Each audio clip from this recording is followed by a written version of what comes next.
आपको police force join करने की तरग़ीब जो है वो कहाँ से मिली या पहले से ही आपने ज़हन बना लिया था कि मैं पंजाब पुलिस में ही जाऊँगी? जी, मैं एक स्पोर्ट्स वुमन हूँ। बेसिकली मैंने 8 साल गेम किया है। I am badminton champion, under 17 champion. Thrilling सा एक्सपीरियंस था वो भी, और मैं ये चाहती थी कि जॉब भी जो मुझे मिले वो भी इस तरह से ऑपरेशनल, थ्रिलिंग, एडवेंचरस हो। तो इसलिए मैंने पुलिस को ड्यूरिंग माय मास्टर्स मैंने पुलिस को चूज़ किया। क्या आपके ज़हन में कोई ऐसा था कि मैं पुलिस जॉइन करूँगी तो उसके बाद जो है वो एक दबदबा जो है जहाँ चाहे जो है वो मैं खड़े होकर जो है वो दबका लगा सकती हूँ किसी को? नहीं, इस तरह का सीन नहीं था। मुझे जो इस जॉब में एडवेंचर फील होता है ना, वो ये होता है कि जो डिफिकल्ट टास्क होता है ना, जो अनट्रेस्ड क्राइम्स होते हैं, लाइक डकैती के, मर्डर के, उन केसेस को ट्रेस करने में बहुत मजा आता है। अच्छा, घरेलू तशद्दुद के केसेस में जो पुलिस है वो फौरी तौर पर एक्शन क्यों नहीं लेती? उनमें हम एक्शन लेते हैं, लेकिन हमारी एक सोची समझी एक प्लान्ड स्ट्रैटेजी होती है। हमारे जो मुआशरा है ना, वो एक फैमिली सिस्टम पे चलता है। यहाँ पे अगर हम पुलिस वाला रोल अदा करेंगे तो तलाकें होंगी।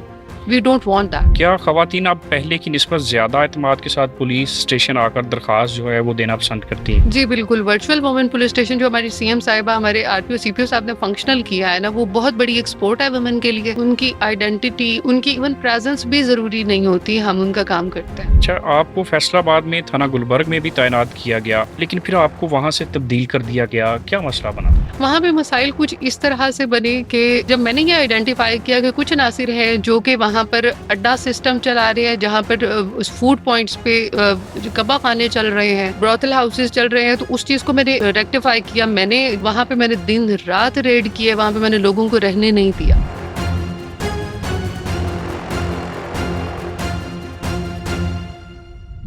अस्सलाम वालेकुम, मैं हूं सैयद इंज़माम बुखारी और आप देख रहे हैं समा पाकिस्तान पॉडकास्ट।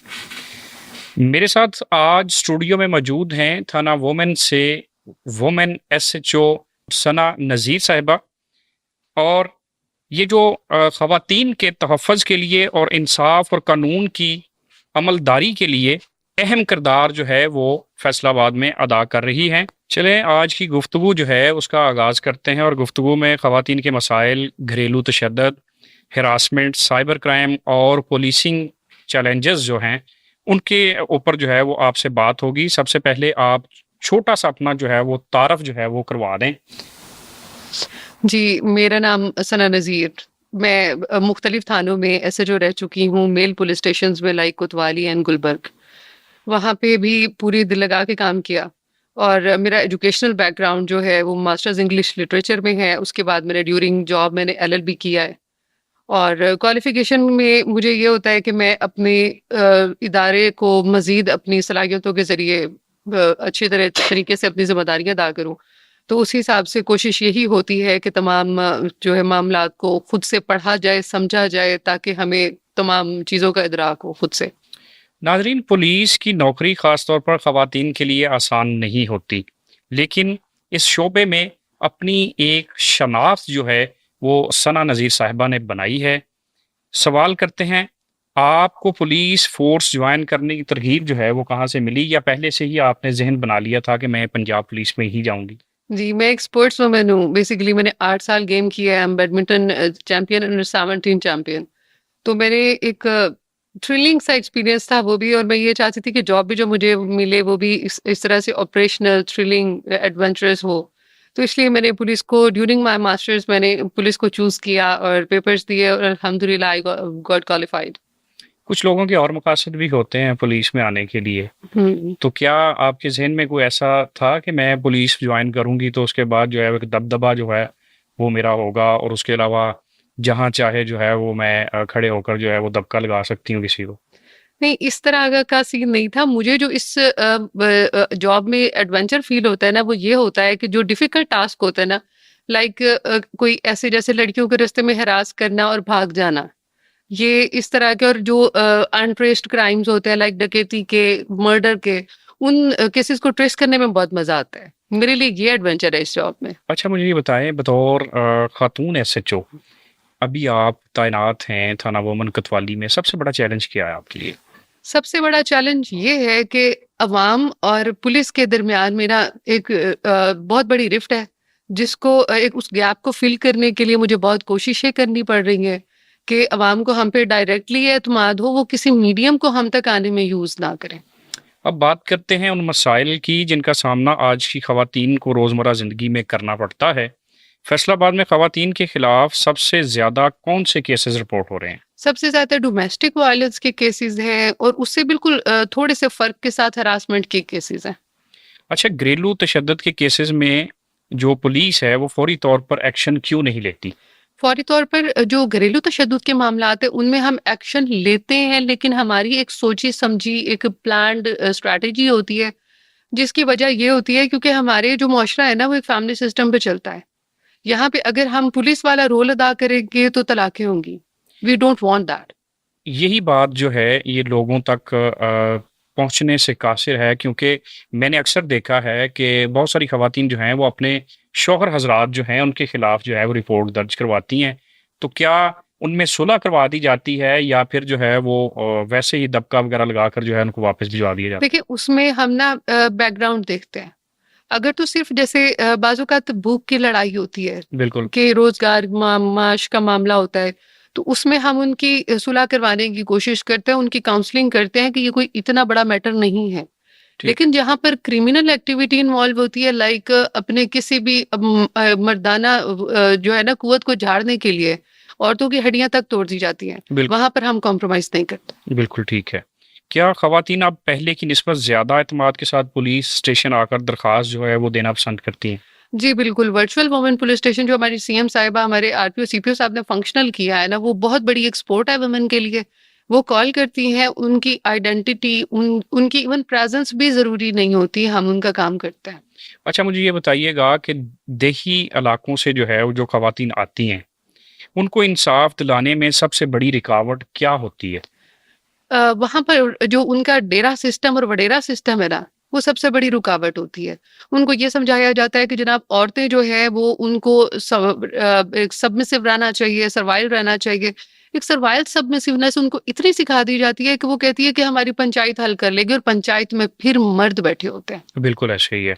अच्छा, आपको फैसलाबाद में थाना गुलबर्ग में भी तैनात किया गया। आपके टेन्योर में क्राइम में काफ़ी कमी आ चुकी थी, लेकिन फिर आपको वहाँ से तब्दील कर दिया गया, क्या मसला बना था? सर, क्राइम का जहाँ तक सवाल है तो मैं तो कभी थाने से बाहर ही नहीं गई, यानी अपने इलाके से कभी बाहर नहीं गई। मैंने पूरा काम किया, मुझे जो खबर मिलती थी मैं इन पर्सन वहाँ पे जाती थी अपनी टीम के साथ। वहाँ पे मसाइल कुछ इस तरह से बने कि कुछ अनासिर वो होते हैं जो हमारे सर पर काम कर रहे होते हैं। उनको हमारी सपोर्ट चाहिए होती है और हम उनको आइडेंटिफ़ाई करते हैं कि वो अनासिर क्या माशरे के लिए मुफ़ीद हैं या नहीं। जब मैंने ये आइडेंटिफ़ाई किया कि कुछ अनासिर हैं जो कि वहाँ पर अड्डा सिस्टम चला रहे हैं, जहाँ पर उस फूड पॉइंट्स पे जो कब्बा खाने चल रहे हैं, ब्रोथल हाउसेस चल रहे हैं, तो उस चीज़ को मैंने किया, रेक्टिफ़ाई किया। मैंने जाके गुजर बस्ती में जितनी शराब फ़रोशी हो रही थी, वहाँ पे मैंने दिन-रात रेड किए, वहाँ पे मैंने लोगों को रहने नहीं दिया। यहाँ पर जब लोगों को आप तंग करते हैं, तो वो मीडिया का सहारा लेते हैं। सबसे बड़ी नेगेटिव का रिपोर्टिंग होती है। सबसे बड़ी कार्रवाई तो आपने जुआ माफिया के खिलाफ वहाँ पर एग्ज़ैक्टली। की है। तो मे भी हो सकता है कि उन्होंने कहीं से कोई सिफ़ारिश वग़ैरह करवा के तो आपको तब्दील करवाने की कोशिश की होगी। बिल्कुल सर, ये हो सकता है क्योंकि देखिए अनरेस्ट जो है ना वो किसी भी एसएचओ की वजह से जब क्रिएट होता है ना, तो वो फिर ऑब्वियसली है लॉ एंड ऑर्डर की सिचुएशन ही क्रिएट करनी होती। यहाँ जो जुआ माफिया है वो इतना बड़ा था कि उनको जब मैंने पकड़ा है तो एक बार इलाके में हलचल मच गई थी। अवाम का बहुत अच्छा रिस्पॉन्स था कि सना ने आके हाथ डाला है, बाकी किसी की जुर्रत नहीं थी होती। And I was very happy, लेकिन एट द सेम टाइम उन्होंने हमारे खिलाफ दरखास्तें दी कि इन्होंने हमारे घर से चोरी कर लिया है, दिस एंड दैट। और इसमें सबसे पॉजिटिव पॉइंट जो ये था कि इलाका मकीनों ने आके जवाब दिया कि मैडम ने उनको छतों से आके पकड़ा। बिल्कुल ऐसे ही कोई है। बरामदगी ऐसी नहीं हुई। बिल्कुल ऐसे ही है और वैसे भी जो है वहाँ पर यूनिवर्सिटी जो है वो आपके एरिये में ही आती थी और जितना कंट्रोल जो है वो आप कर सकती थी आपने वहाँ पर किया है।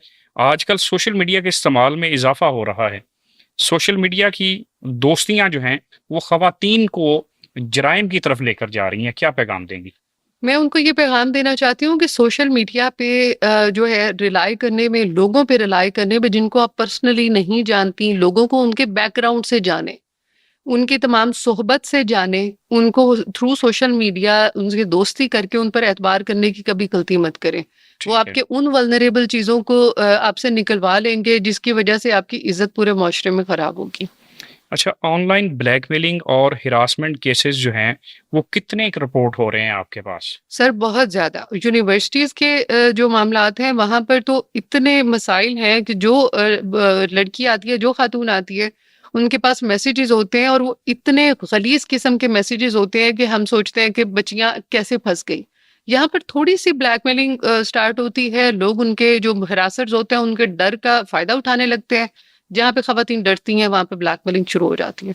इस तासर को कैसे ख़त्म किया जा सकता है कि एक यूनिवर्सिटी की बच्ची या कॉलेज की बच्ची जो है, वो डरती है पुलिस स्टेशन आने से और उसके अलावा जो उसको हिरास किया जा रहा है, मैसेजेस के हवाले से या तस्वीर के हवाले से, वो थोड़ा-सा गाइड करें? सर जो सेफ सिटी अथॉरिटी की जो एप्लीकेशंस हैं 15 की एप्लीकेशंस हैं वो जो लेडीज इसी तरह की लेडीज हमें रिपोर्ट करती हैं, ये एक फोरम है जहाँ से ये खवातीन हमें ऐसे केसेस रिपोर्ट कर सकती हैं। इनकी हम आइडेंटिटी भी नहीं मांगते, इनकी एप्लीकेशन पे हम कार्रवाई करते हैं, इनके सारे डाटाज हम ऑनलाइन व्हाट्सएप से इनसे लेते हैं, उस बंदे को ट्रेस आउट करते हैं, उस बंदे को थाने लाते हैं। ठीक। अगर ये कहती हैं, बाजू का ऐसे होता है कि बच्चियां कहती हैं हम तक बात ना आए हमारे घर तक, हम अपनी मुद्दत भी इख्तियार करें ना, उसमें हमारी ये हर्डल होती है कि हम अपनी भी मुद्दत इख्तियार कर लें, तो उसमें एट द एंड चूंकि विक्टिम जो भी है उसके घर तक उसने रीच करना ही है मुलजिम। बिल्कुल ऐसे ही फिर है। हम उनको और तरीकों से लाइक उनके पेरेंट्स को बुला के या उनके स्टाम्प पेपर्स लेके उनको पाबंद करते हैं।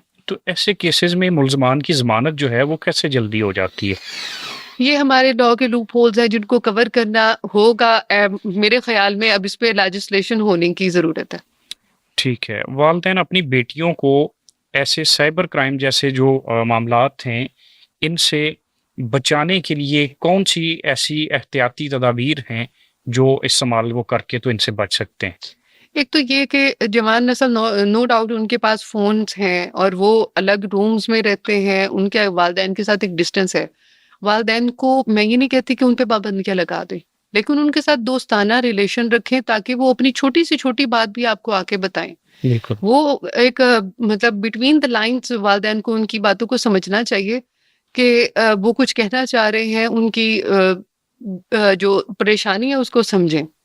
जब इतना दोस्ताना रिलेशन होगा तो बच्चे खुद बताएँगे, बिल वरना तो वो फँस जाएँगे। अब हमारे पास जो केसेज़ रिपोर्ट हो रहे हैं, उनमें उनके वालिदैन साथ आते हैं and I really appreciate that. अब देखें पीछे जो जितने भी मामलात जो हैं, उनमें से कुछ हाइलाइट भी हुए हैं, जिनमें कुछ बच्चे और बच्चियों ने जो है, वो सुसाइड भी किया। तो इस हवाले से आप जो है वो काम कर रही हैं फैसलाबाद के अंदर। मुझे पता चला है कि सीसीटीवी फुटेज की मदद से आपने कुछ ऐसे 2 जो हैं वो लोग पकड़े हैं कि जो बच्चियों को हिरास करते थे, उनका पीछा करते थे, उनके घर तक जाते थे या उनके स्कूल तक जो है उनका पीछा करते थे। क्या मामला है? ये मामला ऐसे हुआ कि एक वालिद आते हैं, यहाँ पर फिर मैं एप्रिशिएट करूँगी उन वालिदैन को जो बच्चियों के साथ चले, जिन्होंने बच्चियों का ट्रॉमा समझने की कोशिश की। तो वो मेरे पास आते हैं, वो बताते हैं कि एक लड़का है जो कि बाइक पे आके ना मेरी बेटी का पीछा करता है, उसके ऑफ़िस तक गया, उसके ऑफ़िस वालों ने नोट करना शुरू कर दिया। तो उसको जब ट्रेस आउट करना शुरू किया, वो बंदा मंजर-ए-आम से 4 दिन वो आता रहा है, फिर गायब हो गया। फिर हमने सीसीटीवी से कहीं पे उसका मास्क लगा हुआ है, एक जगह पे उसकी शक्ल थोड़ी आइडेंटिफ़ाई हुई। वो हमें उसमें तकरीबन 15-16 दिन लग गए उस बंदे को ट्रेस करने में, लेकिन हमने अल्लाह का शुक्र है पकड़ लिया। ठीक है। अच्छा, अवाम अक्सर कहते हैं कि पुलिस फ़ौरी तौर पर जो है वो कार्रवाई नहीं करती। आप इस तासर को कैसे ख़त्म कर सकती हैं? देखिए पूरी फ़ौरी तौर पर कार्रवाई का जहाँ तक सवाल है, केस टू केस वेरी करता है। जहाँ पर रेप के मामलात होते हैं, जहाँ पर कोई एविडेंस आया होने के मामलात होते हैं, हम फौरी कार्रवाई करते हैं, उसमें 1 सेकंड की भी देर नहीं करते। साथ ही जो फैमिली से रिलेटेड जो मसाइल होते हैं, उन पे हम थोड़ा-सा तवक्कुफ़ इसलिए करते हैं कि यहाँ पर फैमिली सिस्टम चलता है, तलाक़ें हो जाएँगी। क्या कभी सियासी दबाव या असर व रसूख जो है वो केसेस पर असरअंदाज हुआ है? मेरे पूरे करियर में सियासी जो हमारे वो है लोग उन्होंने अप्रोच किया, इसमें कोई शक नहीं है। लेकिन मुझे आज तक ना मेरे ऑफिसर्स ने ना मुझे कभी सियासी तौर पर कभी ऐसे प्रेशर का सामना करना पड़ा हो कि कोई मुझसे गलत काम करवा रहे हो। ठीक है। बतौर ख़ातून जो है आपने मरियम नवाज़ शरीफ साहिबा के विज़न को कैसे पाया? सर वो मेरे लिए ऑनेस्टली रोल मॉडल है। अपनी 33 साला ज़िंदगी में मैंने इतना काम नहीं होते देखा। उनसे पहले जब वो यहाँ पर काम नहीं करी थी एज़ अ सीएम, उनके बारे में बहुत सारी मतलब गलत बातें सुनने को मिलती थी।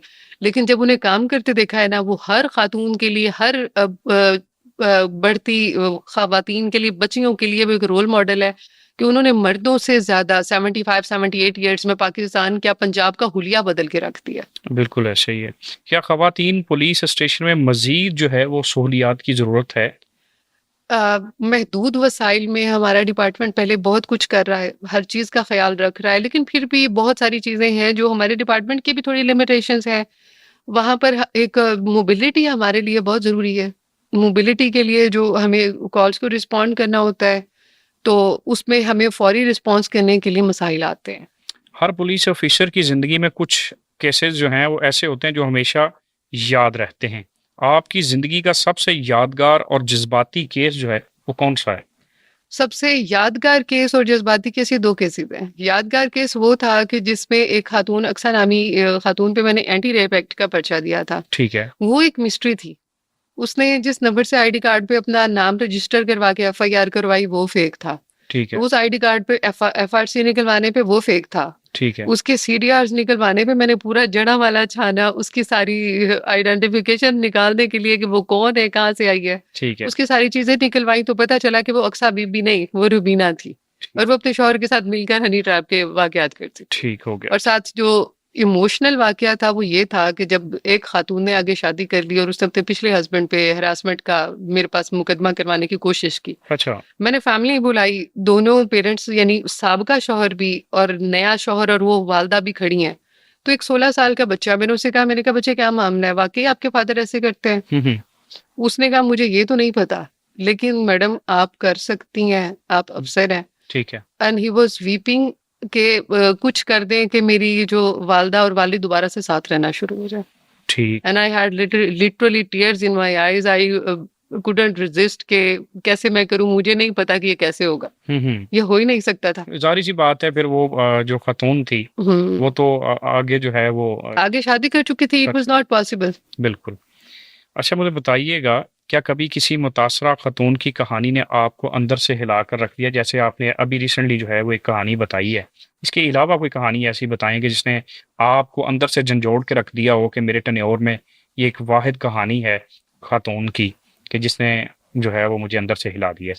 जी, एक बच्ची आई थी मेरे पास, 16-17 साल की बच्ची थी। ठीक है, उसकी वालदा ने आगे शादी कर ली थी और उसके नए वालिद थे, वो आई थी सवात के इलाके से, केपीके के इलाके से। ठीक है, तो वो जब नए वालिद के पास आई, वालदा जो उसकी असली वालदा थी, उसकी डेथ हो गई। ठीक है।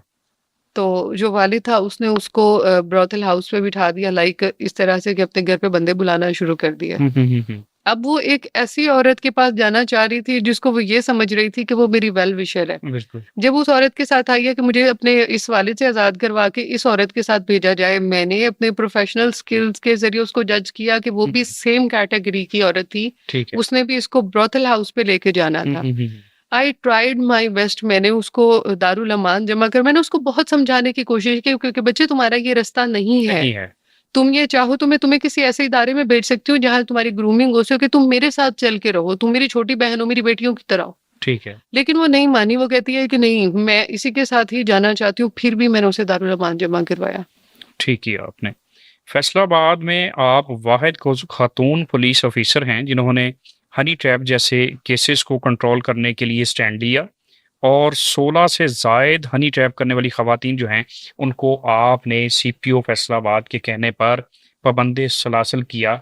क्या अब भी वही रुझान है हनी ट्रैप करने वाली ख़वातीन का या अब कंट्रोल हो चुका है? फैसलाबाद में अब जितना मैं मतलब मेरी कोलीग्स, हम एक ही हमारा ग्रुप बना हुआ है।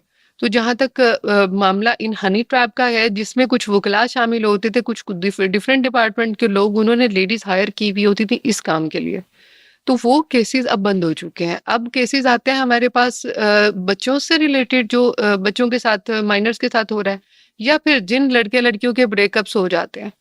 ऐसे ठीक है। केसेस हमारे पास आते हैं कि बाद में वो ब्रेकअप होता है तो वो रेप कंसीडर हो रहा है। हाँ, बिल्कुल ज़ाहिर-सी बात है फिर वो आपके पास आते हैं जी, हमने इतना खर्चा किया था तो ये हमारे जो हाँ जी, मामला और लेडी क्लियर करो। कहती है कि मैंने इतने ही ताल्लुक रखना है, तब ना है तो ना है। बिल्कुल ऐसे ही है। आप नौजवान लड़कियों को क्या पैगाम देना चाहेंगी जो पुलिस फोर्स जो है वो ज्वाइन करना चाहती हैं?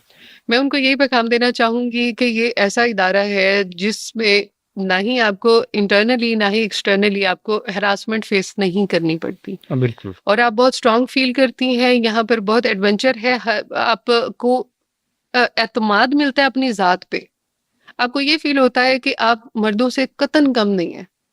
तो अपनी ज़ात की जो एतमाद के लिए भी और अपने मुआशरे के लिए एक मुफीद रुकन बनने के लिए भी पुलिस को ज़रूर जॉइन करें। बिल्कुल ठीक है। सीएम पंजाब मोहतरमा मरीम नवाज शरीफ साहिबा के विजन के मुताबिक ख़वातीन को तहफ़्फ़ुज़ फ़राहम करना आपकी अहम ज़िम्मेदारी है। कितने % कोशिश करती हैं कि सीएम पंजाब के विजन के मुताबिक जो है, मैं रोज़ाना की बुनियाद पर जितना तहफ़्फ़ुज़ फ़राहम किया जा सकता है, मैं ख़वातीन को फ़राहम करूँ? सर एवरेज भी मैं डेली 30 से 35 एप्लीकेशन सुनती हूँ खुद। मेरे थाने में तमाम एप्लीकेशंस मैं खुद सुनती हूँ और उनमें डिटेल से सुनती हूँ। हर बंदे को पूरा टाइम देती हूँ कि वो अपनी बात कर सके। मुझे उनका वर्जन फ़ौरन समझ आ जाता है, लेकिन उनको इस बात से तसल्ली होती है कि हमारी पूरी बात सुनी जाए। सुनिए मैं ज़रा। उनको पूरी हियरिंग देती हूँ ताकि वो तसल्ली फ़ील करें, और हर एप्लीकेशन में मेरी ये कोशिश होती है कि मैं उनको सैटिस्फैक्शन के लेवल तक जाकर उनकी मदद करूँ। और जहाँ पर मुझे ये लगता है कि फलाँ जगह पे फ़ौरन मदद की ज़रूरत है, मैं वहाँ पे खुद जाती हूँ, अपने स्टाफ को एक्टिव करती हूँ। हर एप्लीकेशन में इंडिविजुअली मेरी ये कोशिश होती है कि मैं सबकी मदद करूँ। कभी ड्यूटी से गफलत पर अफसरान से सरजनश का सामना भी करना पड़ा है? सर आज तक नहीं, अल्हम्दुलिल्लाह। तो फिर ये आपकी जो लेडी कांस्टेबलान हैं, जो आपके माताहत हैं, वो क्यों कहती हैं कि जी हमारी जो एसएचओ हैं, वो हमें डाँटती हैं सुबह-सुबह आते ही? सर डाँटने का ये सवाल है कि सर जो एक डिसिप्लिन मेंटेन रखना होता है, कभी रफ लैंग्वेज यूज़ नहीं की हुँ, करती, अब्यूज़ नहीं करती। हुँ। इम्पोर्टेंट ये होता है कि सर जो हमारा टाइम टेबल होता है ना, उसमें मैं कभी कॉम्प्रोमाइज़ नहीं करती। जब ड्यूटी शिफ्टिंग होती है तो उस पर उनको टाइम पे आना ज़रूरी होता है। मैं इस चीज़ को भी मद्देनज़र रखती हूँ कि जिनके बच्चे हैं, मैं उनको घंटा डेढ़ घंटा की रिलैक्सेशन देती हूँ, मैं खुद माँ हूँ। लेकिन डिसिप्लिन पे जो है वो कॉम्प्रोमाइज़ नहीं कर सकती। उसमें तो सख्त होना पड़ता है, सख्त ना हो तो लोग लीनिएंट ले जाएँगे। बिल्कुल ऐसे ही है, जैसे पहले जो मामलात हुए थे, लेन-देन वाले और वो बाद में हाइलाइट भी हो गए, ये तो टोटली बंद हो गए हैं आपके थाने में अब। सर ऐसा है कि कुछ मैंने आपको पहले भी बताया, हमारे डिपार्टमेंट की लिमिटेशंस है, मैं लेने-देने को बिल्कुल जस्टिफाई नहीं करती, ना मैं इसके हक में हूँ। ठीक है। लेकिन एट द सेम टाइम हमारी ना लिमिटेशंस होती हैं कि हमारे पास पूरे फैसलाबाद में एवरेज भी हमारे पास 15 से 20 लेडीज़ हमारे हवालात में रहती हैं। ठीक है। तो उनके इंतज़ाम के लिए हमें मतलब लिटरली एक चैलेंज फेस करना पड़ता है। बिल्कुल ज़ाहिर-सी बात है, मुख्तलिफ थाना-जात से जो है वो लेडीज़ आती हैं एग्ज़ैक्टली। और वो बंद करवा के जो है वो अपनी ज़िम्मेदारी आप पर डालकर जो हाँ है वो जी, चले जाते चले हैं। जाते हैं। बिल्कुल ऐसे ही है। अच्छा मुझे बताइएगा सख्त ड्यूटी या फिर फैमिली टाइम जो है, इसमें आप बताएँ कि सिर्फ़ एक लफ़्ज़ में जवाब दे दें कि सख्त ड्यूटी करना पसंद करती हैं या फिर फैमिली टाइम जो है वो स्पेंड करना पसंद करती हैं? सख्त ड्यूटी, ठीक है, चाय या कॉफ़ी? कॉफ़ी। सबसे मुश्किल केस?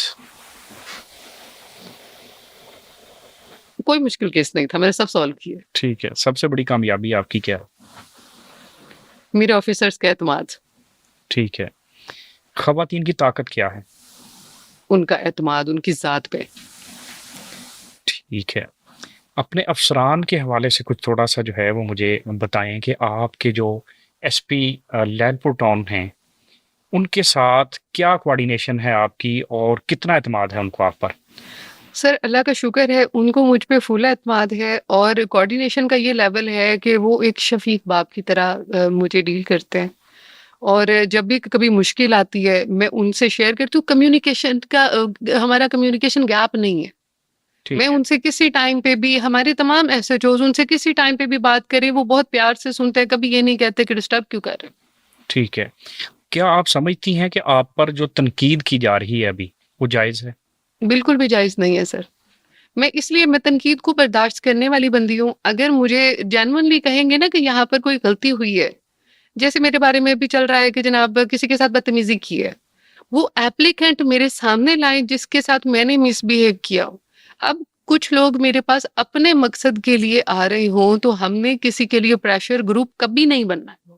हमने लोगों की मदद करनी है। एक पार्टी की तरफ से कोई अगर प्रेशर ग्रुप आ रहा है तो इसका मतलब है कि हम एज अ प्रेशर ग्रुप दूसरी पार्टी पे इन्फ्लुएंस हो रहे हैं। I don't want that. ठीक है। बहुत शुक्रिया मैडम, आपने हमें वक़्त दिया सर। और इंतहाई अहम मौज़ूआत पर खुलकर हमने बात की है। नाज़रीन, आज की गुफ्तगू से हमें ये सीखने को मिला है कि ख़वातीन के तहफ़्फ़ुज़ और इंसाफ़ के लिए आगाही और एतमाद दोनों जो है वो बहुत ज़रूरी हैं। अपने मेज़बान सैयद इंज़माम बुखारी को इजाज़त दीजिए। नेक्स्ट प्रोग्राम के लिए जो है इंतज़ार कीजिएगा। शुक्रिया।